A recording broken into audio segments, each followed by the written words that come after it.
Welcome to the Huberman Lab podcast, where we discuss science and science-based tools for everyday sleep. It's not just a passive state where the body rests. It's a dynamic and essential process during which your brain and body undergo critical restoration, repair, and regulation. Every biological system, from your immune function to hormone release, cognitive performance, and emotional regulation, is influenced by the quality, duration, and timing of your sleep. Yet, in a world that glorifies busyness and late-night productivity, sleep often becomes the first thing people sacrifice. That sacrifice comes at a high cost. The foundation of quality sleep starts with understanding your circadian rhythm, a roughly 24-hour internal clock governed by the brain, primarily by a structure called the suprachiasmatic nucleus, located in the hypothalamus. This clock regulates the timing of wakefulness and sleep by responding primarily to light. Exposure to bright light early in the day, especially within the first 30 to 60 minutes of waking, sends a strong signal to your brain that it's daytime. This triggers a cascade of hormonal activity, including a healthy rise in cortisol, which promotes alertness, focus, and metabolic readiness. Perhaps more importantly, that same light exposure also initiates a biological timer for the release of melatonin, the sleep-promoting hormone, about 14 to 16 hours later. One of the most powerful interventions you can make is getting natural sunlight into your eyes shortly after waking. Even on cloudy days, outdoor light far exceeds indoor lighting in intensity. This isn't about being healthy in a vague sense. It's about using light to regulate your core biology. Light anchors your circadian rhythm, helps synchronize your hormonal systems, and supports regular sleep-wake cycles. Without it, your brain becomes confused about when to be alert and when to rest, which can lead to insomnia, fatigue, mood instability, and poor cognitive function. But light in the evening matters just as much. Artificial lighting, particularly blue spectrum light from screens, overhead LEDs, and other sources, can trick your brain into thinking it's still daytime. This suppresses melatonin release and delays the onset of sleep. Reducing light exposure 90 minutes before bed, dimming lights, using red-shifted bulbs, or even wearing blue light blocking glasses can help mitigate this disruption and support the natural rise of melatonin. Your sleep quality is also influenced by your behaviors during the day. Caffeine, for example, has a half-life of 5-6 hours, meaning that even your 2 p.m. cup of coffee can interfere with your 10 p.m. bedtime. Regular exercise, but not too close to bedtime, can promote deeper sleep by helping regulate your body temperature and stress hormone levels. Also, maintaining a consistent wake-up time, yes, even on weekends, reinforces circadian alignment and strengthens your sleep architecture over time. Sleep is also when your brain clears metabolic waste via the glymphatic system, a sort of cleaning network that becomes more active during deep sleep. This process helps clear out byproducts like beta amyloid, which is linked to neurodegenerative diseases when it accumulates. So when you consistently shortchange your sleep, you're not just tired the next day. You may be undermining long-term brain health in ways that compound over time.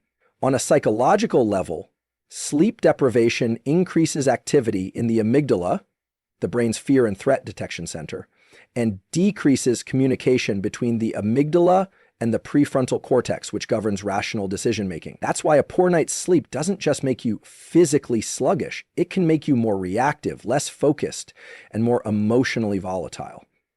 The reality is this: high performance, emotional stability, mental clarity, physical health, all of it starts with sleep. You don't need to be perfect, but you do need to be consistent. Make sleep a priority. Treat it as a non-negotiable, and let your daily behaviors, especially light exposure, reflect that priority. Over time, your body and brain will thank you. Sleep isn't a luxury. It's the most powerful, performance-enhancing tool you already have access to. Use it wisely and use it daily. Movement is one of the most fundamental aspects of human life, yet in the modern world, it's increasingly optional. Most people spend the majority of their day sitting at a desk, in a car, on a couch, while their nervous system continues to expect and depend on movement for proper function. The human brain evolved in concert with the body, and in particular, with movement through space. When you move, especially with intention, you engage a network of systems that regulate not just your muscles, but your brain chemistry, your focus, your mood, and your resilience.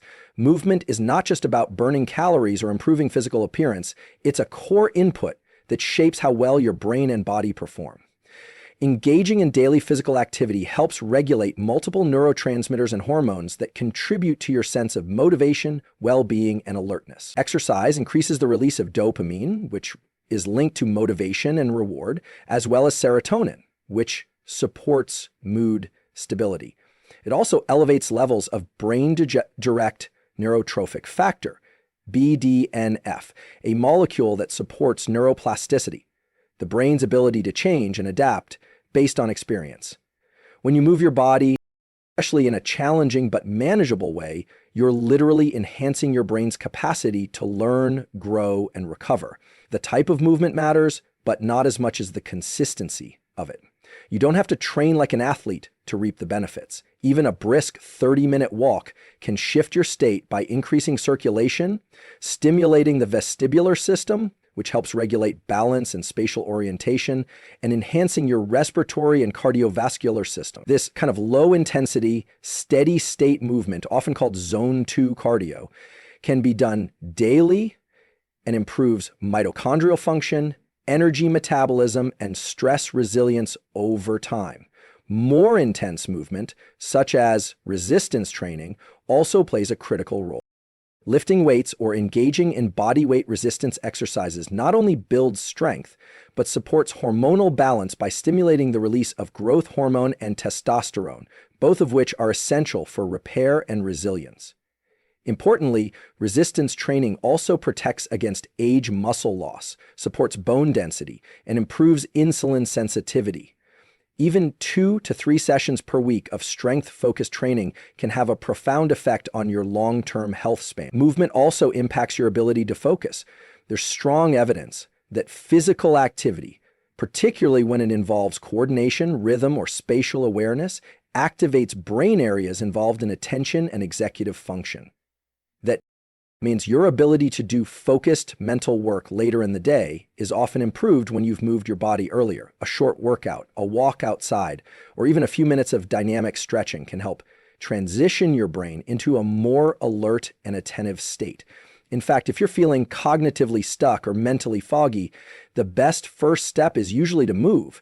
From a stress regulation standpoint, movement provides a physical outlet for the mobilization energy that builds up during moments of psychological stress. When you move, especially in a rhythmic or intentional way, your body gets to complete the stress response cycle. This allows you to return to baseline more easily instead of staying locked in a state of low-level tension. In this way, movement becomes a form of emotional hygiene, a way to reset your nervous system so you're not carrying yesterday's stress into today's challenges. Perhaps most importantly, regular movement reinforces a positive feedback loop between effort and reward. When you consistently show up for physical activity, even when it's inconvenient or uncomfortable, you train your brain to associate effort with growth. You begin to internalize the idea that discomfort is not something to avoid, but something to lean into.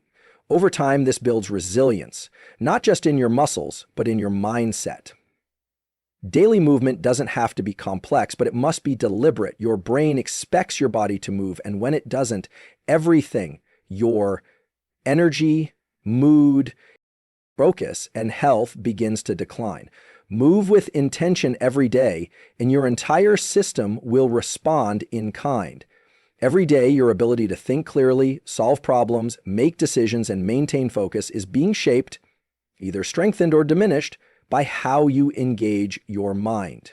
In a world saturated with distractions, learning to cultivate and protect periods of focused mental work is not just beneficial, it's essential. Deep, uninterrupted work is a biological and cognitive necessity if you want to grow intellectually, create meaningful output, and build a resilient and high-performing mind. Focused work taps into a brain state known as the task-negative network, which is activated when you direct your attention toward a specific goal without distraction. This network involves multiple brain areas, including the prefrontal cortex, which governs executive function, working memory, and impulse control. But here's the key. This system operates most effectively when it's trained regularly. Focus, like strength or endurance, is something you have to practice daily if you want to maintain and expand it. Most people lose their capacity for deep focus, not because they lack discipline, but because their attention is fragmented throughout the day. Email, notifications, social media, and task switching constantly pull the brain in and out of context. Each time this happens, it takes effort and time to re-enter a concentrated state. This cognitive switching comes at a metabolic cost. It increases mental fatigue, reduces the quality of your thinking, and weakens the neural circuits responsible for sustained attention. The solution is to deliberately create protected blocks of time for deep work, intervals where you engage in one cognitively demanding task with full presence and zero interruptions. Ideally, this happens early in the day when your neuromodulators like dopamine and acetylcholine are naturally elevated, making it easier to focus and learn. Start with 60 to 90 minutes of uninterrupted work, free of notifications, open tabs, or unrelated tasks. The goal is not to multitask, but to single task with intensity. During these deep work sessions, your brain enters a heightened state of plasticity. When you sustain effort and attention on a challenging task, you strengthen the neural pathways involved in that type of thinking. Over time, this process physically reshapes your brain, making you more efficient and capable. This is not just about getting things done. It's about becoming someone who can tolerate and thrive in cognitively demanding environments. However, focus is not just about force. It's also about rhythm. The brain works in cycles of about 90 minutes of peak attention, followed by a natural dip in energy. After a focused work interval, it's essential to take a brief recovery period, 5 to 15 minutes, to allow the brain to reset. This might involve movement, hydration, or simply staring into the distance without stimulation. These recovery periods support sustained performance and prevent burnout. It's also important to engage in what's called metacognition during or after focused work.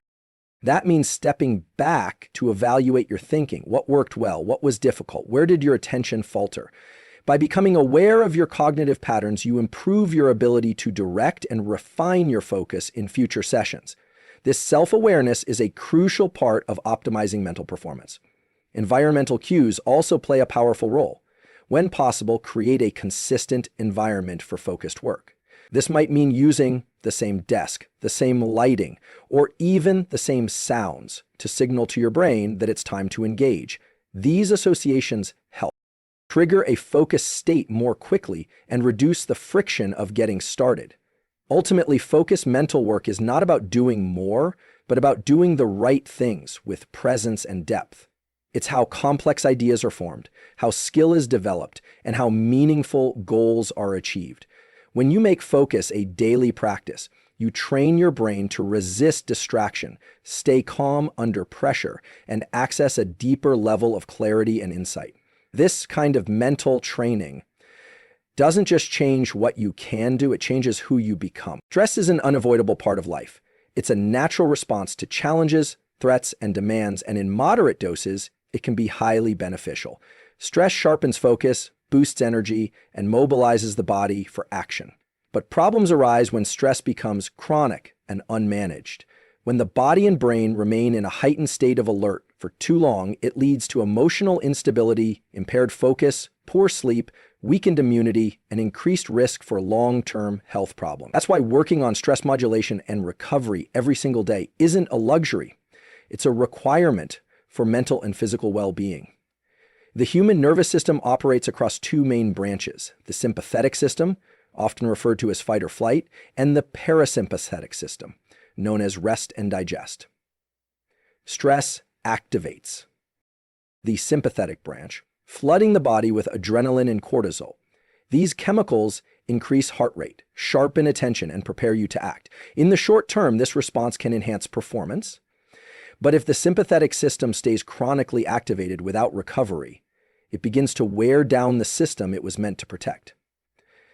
Daily stress management doesn't mean avoiding stress altogether. In fact, the goal is to build what's called stress resilience, the capacity to face challenges and recover quickly. One of the most effective tools for this is deliberate breathing, a simple technique called the physiological sigh, which consists of 2 short inhales through the nose, followed by a slow, extended exhale through the mouth, has been shown to rapidly reduce levels of stress and bring the body back into a parasympathetic state.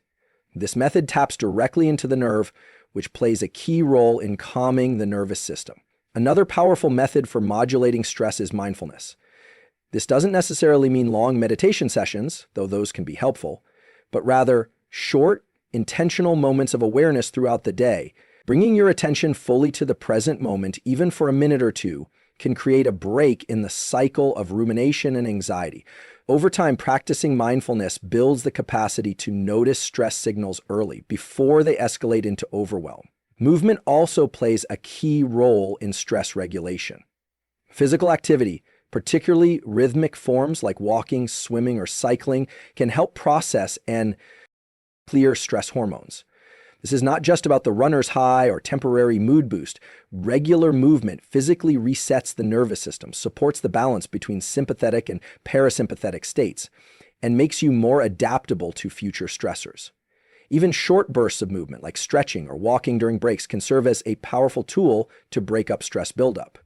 Sleep, though often treated as separate, is also a fundamental part of recovery. Chronic stress interferes with sleep quality, and poor sleep increases stress sensitivity. A vicious cycle. That's why implementing calming routines in the evening, such as reducing screen exposure, dimming lights, and engaging in non-stimulating activities, can support better sleep and, by extension, better stress recovery. Equally important is the role of mental framing. How you interpret a stressful situation significantly affects your physiological response to it. When you view stress as a challenge instead of a threat, your body produces more adaptive responses. Less cortisol, more DHEA, and more rapid recovery. This doesn't mean denying difficulty, but instead training your mind to ask, what can I learn here? Or how can I grow from this? Reframing stress promotes psychological flexibility, which is essential for long-term resilience. Incorporating daily recovery protocols also builds emotional bandwidth. You begin to respond to life rather than react to it. That difference between response and reaction is where clarity, control, and creativity emerge. Whether it's breathing, mindfulness, movement, or reframing, small, consistent actions build a more regulated nervous system. Ultimately, stress isn't the enemy. Chronic, unmanaged stress is. When you learn to modulate your stress response and prioritize recovery daily, you don't just survive pressure, you grow from it. You become more capable, more focused, and more emotionally stable. And that transformation starts with the decision to manage your inner state on purpose every single day. Your internal narrative, what you tell yourself about who you are, what you're capable of, and what the world is like, shapes your actions, decisions, and ultimately your identity. Every day, whether consciously or unconsciously, you are reinforcing beliefs through self-talk. These beliefs determine not only how you interpret experiences, but also how you respond to challenges, setbacks, and opportunities. That's why it's critical to work on your mindset and self-direction daily. These aren't just mental habits, they're tools for shaping the architecture of your brain and the trajectory of your life. At the core of this work is neuroplasticity, the brain's ability to rewire itself based on experience. When you repeatedly think a thought, speak a phrase, or dwell on a belief, you strengthen the neural circuits associated with it. Over time, those circuits become more dominant and automatic. So if your inner dialogue is consistently negative, doubting your abilities, expecting failure, or criticizing yourself, you're hardwiring that mental state into your identity. On the other hand, if your internal dialogue supports growth, effort, and self-compassion, you're reinforcing a brain that is more adaptive, focused, and resilient. This isn't about artificial positivity or affirmations that don't feel authentic. It's about honest, intentional dialogue that supports forward movement. When something goes wrong, do you say, "I'm such a failure?" Or do you ask, "What can I learn from this?" When you're challenged, do you tell yourself, "I can't handle this"? Or do you remind yourself, "This is hard, but I've faced hard things before"? The goal isn't to sugarcoat reality, but to direct your internal voice in a way that keeps you engaged and grounded in effort, not defeat. A particularly powerful aspect of self-talk is what's known as distanced self-talk. Instead of using I when speaking to yourself internally, you use your own name or the pronoun you. For example, instead of saying, I need to calm down, you say, you need to calm down. Research shows that this creates just enough psychological distance to allow the prefrontal cortex, your rational planning brain, to regulate the emotional limbic system more effectively. It's a simple shift that helps you gain perspective, reduce emotional reactivity, and respond with greater clarity and control. Another key element of this daily work is recognizing and replacing limiting beliefs. These are often unconscious narratives picked up from early experiences, social conditioning, or past failures. Common examples include, I'm not smart enough, people like me don't succeed, or if I try and fail, it means I'm not good enough. These beliefs shape behavior by subtly convincing you to play small, avoid risk, or give up early. To change them, you must first bring them into awareness, then actively challenge them. Ask, is this belief true? Is it helpful? What might be a more accurate and empowering perspective? Journaling is a practical way to work on this daily. Writing down your thoughts gives you a clearer view of your internal landscape. It allows you to spot recurring themes, identify distortions, and practice reframing. Even a 5-minute daily practice can create a profound shift in how you think and feel. You don't need to write essays. Just explore your mental terrain with curiosity and honesty. Mindset also intersects with action. You build confidence not by waiting to feel confident, but by taking action in alignment with your values and reinforcing the identity you want to grow into. Every time you take action despite fear or doubt, you send a signal to your brain that you're the kind of person who follows through. Over time, those signals become your new self-concept. Ultimately, the relationship you have with yourself is the most influential relationship in your life. It's present in every moment, every decision, and every experience. Working on your mindset and internal dialogue daily isn't optional, it's foundation. It's how you reclaim agency over your thoughts, direct your energy with intention, and build a mind that works with you, not against you. This inner work is quiet, often invisible to others, but it shapes everything about how you show up in the world. Relationships are the invisible architecture of your life. Whether personal or professional, the quality of your connections profoundly influences your health, mindset, motivation, and even longevity.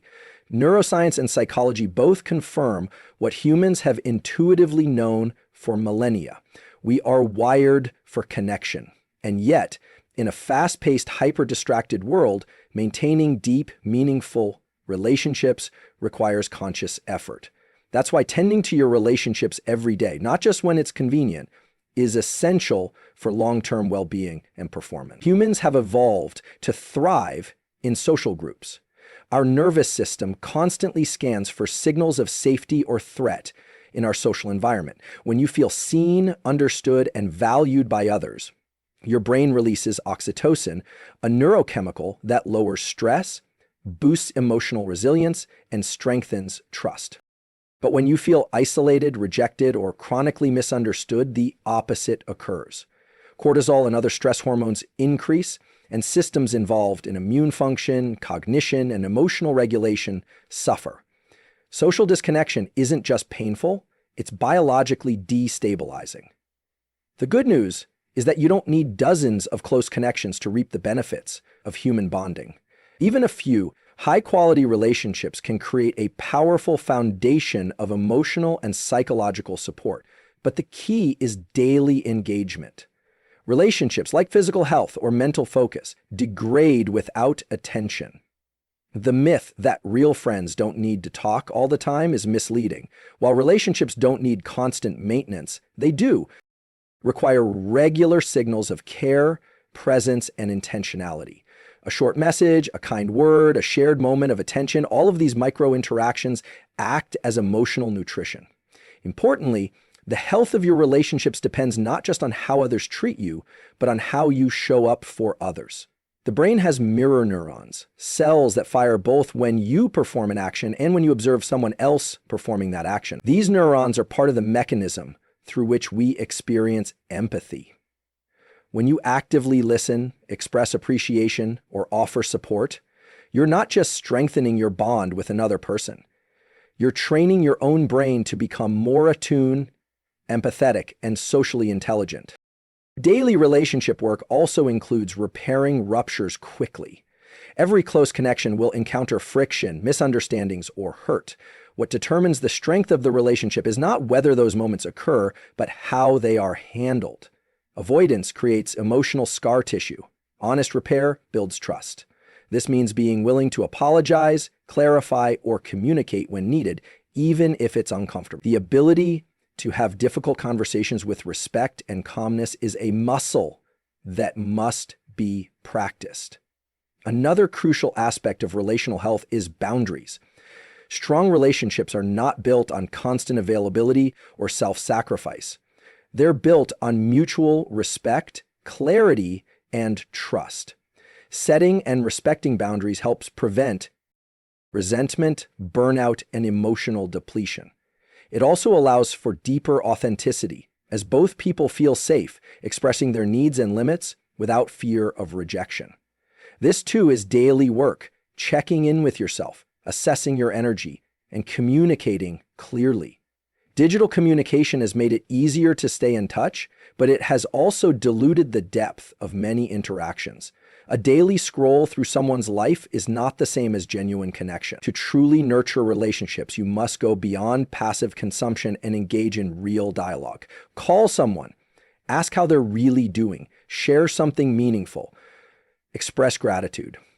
These small acts, when done consistently, transform the quality of connection over time. Finally, your relationship with others often mirrors your relationship with yourself. If you are critical, avoidant, or emotionally shut down within, those tendencies will inevitably spill into your interactions. This is why personal growth and relational growth are intertwined. As you cultivate self-awareness, emotional regulation, and empathy within, you become more capable of deep, nourishing relationships without. Tending to relationships daily isn't about being social all the time. It's about being intentional. A life rich in connection is not only more joyful, but also more resilient, more grounded, and more fulfilling. In the end, your connections are not just part of your support system, they are your system. And they are built, maintained, and strengthened one mindful interaction at a time.